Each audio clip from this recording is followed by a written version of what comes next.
आंगन में तुलसी के चबूतरे पर लगी अगरबत्ती की खुशबू ने पूरे घर को महका दिया था। पुष्पा अभी अभी पूजा करके रसोई घर में गई ही थी कि दादी माँ ने रोज की तरह चिल्लाना शुरू कर दिया था। अरे ओ पुष्पा, पूजा पाठ का ढकोसला खत्म हो गया हो तो चाय वाय मिलेगी कि नहीं? ऐसे भी कौन सा सुख दिया है भगवान ने, मेरे हंसते खेलते परिवार की सारी खुशियां छीन ली। बोलते हुए दादी माँ ने गुस्से से अपनी भौहें सिकोड़ ली थी।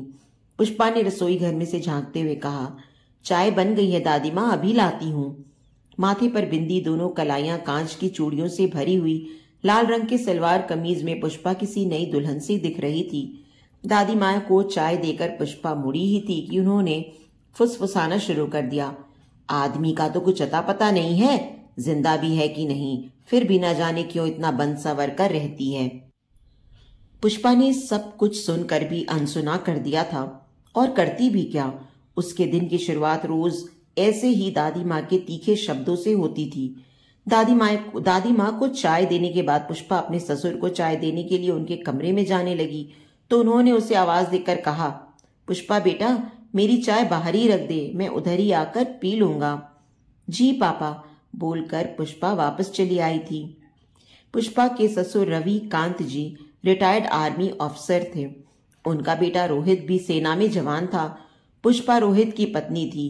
3 साल पहले ही रोहित और पुष्पा का ब्याह हुआ था और ब्याह के 2-4 दिन बाद ही रोहित को किसी खुफिया मिशन पर जाने के लिए सेना में वापस बुला लिया गया था। इस बात को 3 साल बीत चुके थे, पर अब तक रोहित वापस नहीं लौटा था और न ही उसकी कोई खबर आई थी। इसलिए फौज की तरफ से उसे गुमशुदा घोषित कर दिया गया था। रोहित के लापता होने की खबर से रविकांत जी की पत्नी को गहरा सदमा लगा था, जिसके चलते वे कोमा में चली गई थी। डॉक्टर का कहना था कि रोहित की वापसी ही उनके लिए दवा का काम कर सकती है। पुष्पा को विश्वास था कि रोहित जिंदा है और एक दिन जरूर वापस आएगा। उसके इस विश्वास को कायम रखने के लिए रविकांत जी पूरा सहयोग देते थे। उन्हें पुष्पा का पहन ओढ़ कर रहना पसंद था। रोहित के हिस्से का लाड़ प्यार भी वे पुष्पा पर ही लुटाते थे। पुष्पा ने फैशन डिजाइनिंग का कोर्स किया हुआ था। उसकी शादी के कुछ समय बाद ही उसके ससुर ने एक बुटीक खुलवा दिया था। तब दादी माँ ने इस बात पर भरपूर विरोध करते हुए कहा था कि समय काटने के लिए घर के काम कम होते हैं क्या? पर रविकांत जी ने उनकी एक न सुनी थी। सास की बीमारी के बाद घर के कामकाज की पूरी जिम्मेदारी पुष्पा के कंधों पर आ गई थी। बुटीक के साथ वह घर भी बखूबी संभाल रही थी, पर दादी माँ हमेशा उससे नाराज ही रहती थी। उन्हें पुष्पा का साज श्रृंगार करना, गाड़ी चलाना, बुटीक जाना बिल्कुल नहीं सुहाता था। वे पुष्पा को ताने मारने का एक भी मौका अपने हाथों से जाने नहीं देती थी। समय बीतता जा रहा था। रोहित की माँ की तबीयत में कोई सुधार नहीं था। इस बीच पुष्पा के माता पिता कई बार उसे अपने साथ घर ले जाने के लिए आए, पर हर बार उन्हें खाली हाथ ही लौटना पड़ा। पुष्पा का कहना था कि रोहित वापस आएगा तो उसे यहाँ ना पाकर परेशान होगा और उसके परिवार की जिम्मेदारी भी अब मेरी है। अब ससुराल ही मेरा मायका है। रविकांत जी को पुष्पा की ऐसी सोच और समझदारी पर बहुत गर्व होता था। एक दिन रविकांत जी के करीबी दोस्त कर्नल मोहन घर आए और बोले, रवि, मैं एक प्रस्ताव लेकर तेरे पास आया हूँ। कैसा प्रस्ताव? रविकांत जी ने पूछा। इसके बाद उन दोनों दोस्तों ने बहुत देर तक साथ में समय बिताया और बातें की। फिर कर्नल मोहन जाते जाते बोले, मुझे तेरे जवाब का इंतजार रहेगा। कर्नल मोहन के जाने के बाद रविकांत जी काफी दिन तक किसी गहरी सोच में डूबे रहे। पुष्पा ने कई बार पूछने की कोशिश की, पर उन्होंने चिंता की कोई बात नहीं बोलकर उसे टाल दिया। पर मन ही मन वे पुष्पा के लिए एक बड़ा फैसला ले चुके थे, जिसकी चर्चा पुष्पा के माता पिता से करने के लिए आज वे उसके मायके जा रहे थे। पुष्पा इस बात से पूरी तरह बेखबर थी। पुष्पा के बुटीक जाते रविकांत जी घर से निकल गए थे। उन्हें अचानक यूं देखकर पुष्पा के माता पिता थोड़े चिंतित हो उठे थे। पुष्पा के पिताजी ने हाथ जोड़कर रविकांत जी से पूछा, आप अचानक यहाँ? सब ठीक तो है ना? हाँ हाँ, सब ठीक है, चिंता की कोई बात नहीं। रविकांत जी बोले, मैंने पुष्पा के लिए एक फैसला लिया है जिसमें आप दोनों की राय लेना जरूरी था। यह सुनकर पुष्पा के माता पिता एक दूसरे की तरफ हैरानी से देखने लगे। पुष्पा की मां ने बड़े उतावलेपन से पूछा, कैसा फैसला भाई साहब? रविकांत जी ने कहा, पुष्पा के दूसरे ब्याह का फैसला। यह आप क्या कह रहे हैं? यह कैसे मुमकिन है? पुष्पा के पिता ने हैरानी से पूछा। रविकांत जी बोले, क्यों मुमकिन नहीं है? रोहित की वापसी अब एक सपने जैसी है। 4 दिन की शादी को निभाने के लिए पुष्पा अपनी पूरी जिंदगी अकेलेपन के हवाले कर दे, ऐसा मैं नहीं होने दे सकता। उस बच्ची के विश्वास पर अपने यकीन की मुहर अब और नहीं लगा सकता। बिना किसी दोष के वह एक अधूरेपन की सजा क्यों काटेगी? पर भाई साहब, पुष्पा की मां ने बीच में बोलना चाहा तो रविकांत जी ने उन्हें रोकते हुए कहा, माफ कीजिएगा, पर मेरी बात अभी पूरी नहीं हुई है।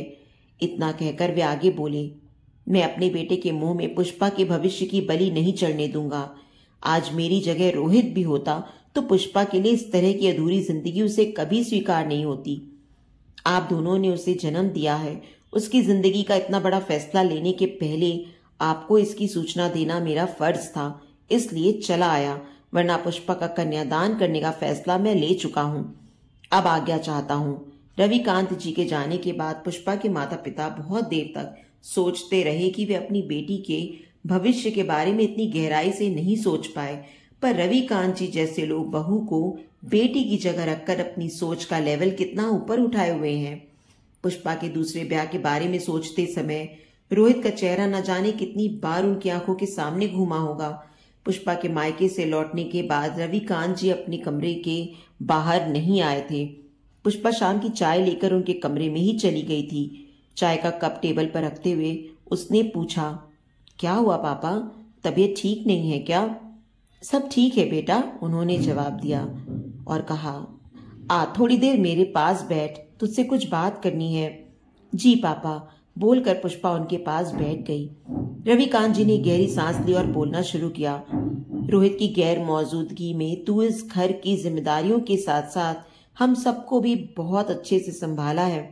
अपने छोटे बड़े हर फर्ज को तूने प्यार और अपनेपन से निभाया है। इतना ही नहीं, अपनी दादी माँ के रूखे बर्ताव के बाद भी तू कभी उनकी सेवा करने से पीछे नहीं हटी। अगर मैं यह कहूं कि रोहित की कमी तूने कभी महसूस ही नहीं होने दी तो यह गलत नहीं होगा।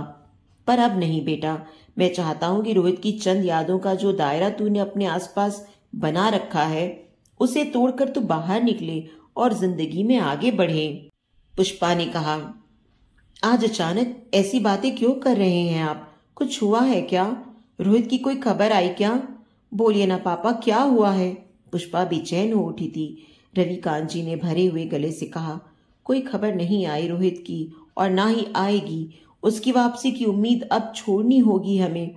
पुष्पा जोर से चिल्लाते हुए बोली, नहीं पापा, ऐसा मत कहिए। इतने साल से पति के बिछड़ने का दर्द जो उसने अपने अंदर दबा कर रखा था वह आज आंसुओं की धार के साथ बहता जा रहा था। रविकांत जी ने पुष्पा के सिर पर हाथ फेरते हुए कहा, आज ये लाचार और बेबस पिता तुझसे कुछ मांगना चाहता है बेटा, मना मत करना। बहुत सोच समझकर मैंने तेरा कन्यादान करने का फैसला लिया है। पुष्पा ने चौंकते हुए कहा, पापा आप भी? कमरे से बाहर जाते जाते वह रुकी और बोली, आप गलत कर रहे हैं पापा।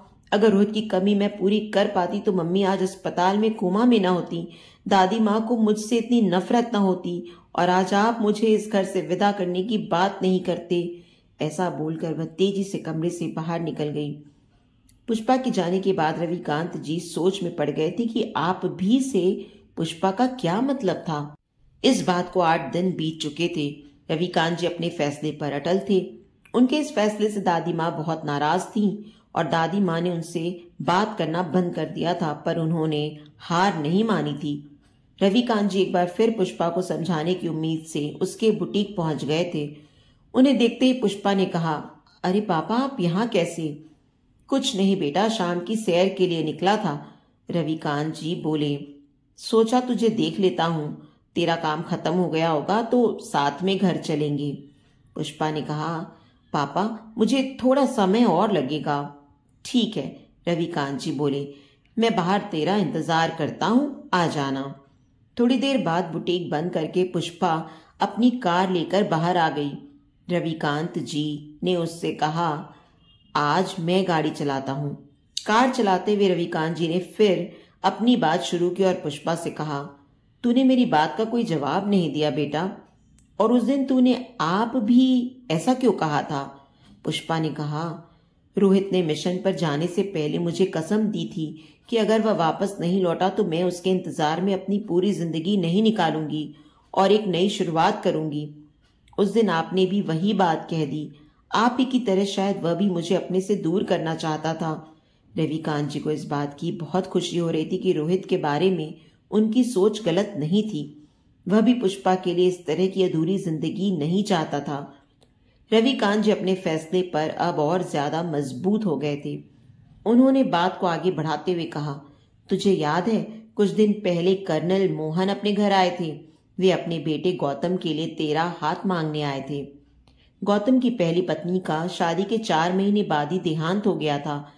वह अमेरिका में बहुत बड़ी कंपनी में काम करता है। वह अभी यहीं है और कुछ दिन में वापस जाने वाला है, इसीलिए उन्हें शादी की जल्दी है। कर्नल मोहन को मैं बहुत सालों से जानता हूँ। वे बेहद सुलझे और समझदार लोग हैं। तू बहुत खुश रहेगी और तुझे तो गौतम के साथ अमेरिका में ही रहना होगा। इस रिश्ते के लिए हाँ कर दे बेटा, रविकांत जी ने जोर देते हुए पुष्पा से कहा। पुष्पा ने जवाब दिया, मुझे नहीं पता था पापा कि आपके लाड प्यार का कर्ज मुझे एक दिन आपसे दूर जाकर चुकाना पड़ेगा। रविकांत जी ने पुष्पा और गौतम का रिश्ता तय कर दिया। पुष्पा के माता पिता को भी खबर कर दी गई।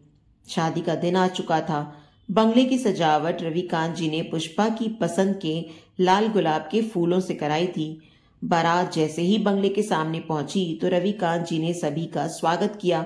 थोड़ी देर बाद पुष्पा की माँ उसे मंडप में ले जाने के लिए आई तो पुष्पा ने कसकर अपनी माँ के हाथों को पकड़ा और कहा, मुझसे ये नहीं होगा माँ, मेरा मन बहुत घबरा रहा है।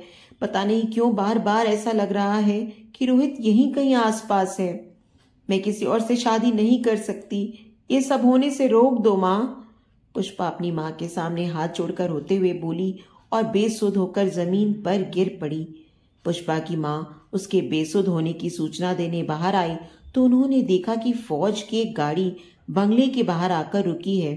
उसमें से सेना के 2 जवान उतरे।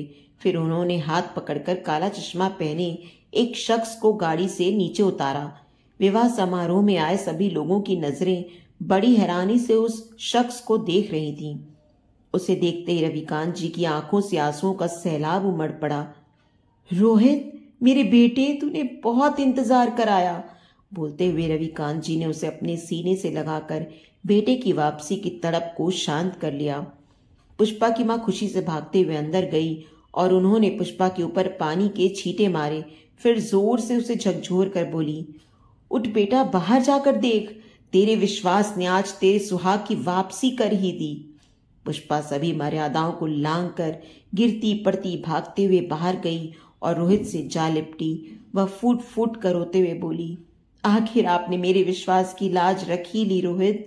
शोरगुल की आवाज से दादी माँ भी बाहर आ गई थी और रोहित को देखकर अपने आंसुओं के बहाव को रोक नहीं पाई थी। रोहित ने पुष्पा से कहा, मेरी वापसी एक अधूरेपन के साथ हुई है पुष्पा। लड़ाई में मैं अपनी दोनों आंखें गंवा चुका हूँ। जिसे अब खुद हर समय सहारे की जरूरत पड़ेगी वह तुम्हारा सहारा क्या बनेगा। पुष्पा ने चिल्लाते हुए कहा, ये कैसी बात कर रहे हैं आप? हम पूरी जिंदगी के साथी हैं। हम एक दूसरे के सहारे और हमदर्दी की नहीं बल्कि साथ की जरूरत है। इतना कहकर पुष्पा ने अपना हाथ रोहित के आगे बढ़ाया और कहा, आप देंगे ना मेरा साथ? गौतम इतनी देर से दूर खड़ा होकर सब देख रहा था। उसने रोहित का हाथ पकड़कर अपने हाथों से पुष्पा के हाथ में दे दिया। पुष्पा कर्नल मोहन के पास गई और हाथ जोड़कर बोली, मुझे माफ कर दीजिए अंकल, इस घर और रोहित को छोड़कर मैं कहीं नहीं जा सकती। कर्नल मोहन ने पुष्पा के सिर पर हाथ रखकर अपना आशीर्वाद दे दिया। तो दोस्तों, उम्मीद करती हूँ कि हमारी ये कहानी आपको दिल से छू गई होगी। अगर इस कहानी ने आपके दिल में कोई कोना जगाया हो तो प्लीज इस वीडियो को लाइक करें और इसे अपने दोस्तों और परिवार के साथ भी शेयर करें। अगर आप हमारे चैनल पर नए हैं तो इसे सब्सक्राइब करना बिल्कुल ना भूलें और हाँ, नोटिफिकेशन बेल को भी जरूर दबाएं ताकि हमारी अगली कहानी का अपडेट सबसे पहले आपको मिले। आपके प्यार और विश्वास का हमेशा इंतजार रहेगा।